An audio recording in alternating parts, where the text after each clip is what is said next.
തുടർക്കഥയാകുന്ന പൈശാചിക കൊലപാതകങ്ങളിൽ ചോരക്കളമാവുകയാണ് കേരളം.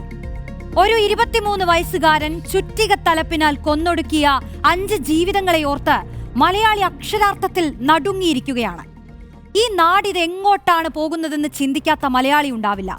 വെറും 2 മാസത്തിനുള്ളിൽ മാത്രം കേരളത്തിൽ 3 കൂട്ടക്കൊലപാതകങ്ങൾ അരങ്ങേറി. ചേന്നമംഗലം നെന്മാറ കൂട്ടക്കൊലകൾക്ക് പിന്നാലെയാണ് തിരുവനന്തപുരത്തും കൂട്ടക്കൊലയെന്ന വാർത്ത നമ്മളിലേക്ക് എത്തിയത്. അഫാൻ എന്ന യുവാവിന്റെ ക്രൂരപ്രവൃത്തിയും ഭാവവ്യത്യാസമില്ലാത്ത കുറ്റസമ്മതവും ഈ നാടിന്റെ മുന്നോട്ടുപോക്കിനു മുന്നിലെ പേടിപ്പെടുത്തുന്ന ചോദ്യചിഹ്നങ്ങളാണ്. മനസാക്ഷി നുറുങ്ങുന്ന കുറ്റകൃത്യങ്ങളിലേക്ക് ഈ നാട് എത്തിച്ചേരുന്നത് എങ്ങനെയാണ്? നിസ്സാര കാര്യങ്ങൾക്ക് പോലും അപരന്റെ ജീവനെടുക്കാൻ മനുഷ്യൻ തുനിയുന്നത് എന്തുകൊണ്ടാണ്? ചെന്താമരയും ഋതുവും അഫാനുമെല്ലാം ഇനിയും തുടർച്ചകൾ ഉണ്ടായാൽ ഈ നാടിന്റെ സ്ഥിതി എന്തായിരിക്കും? സർവ്വസാധാരണമായി മാറുന്ന ഈ അസാധാരണ കൊലകൾ ഈ നാടിന്റെ സാമൂഹിക അന്തരീക്ഷത്തിൽ ഏൽപ്പിക്കുന്ന ആഘാതം എത്രത്തോളമാണ്? ന്യൂസ് ബസ് ചോദിക്കുന്നു, നടുക്കുന്ന അരും കൊലകൾക്ക് അറുതിയില്ലേ?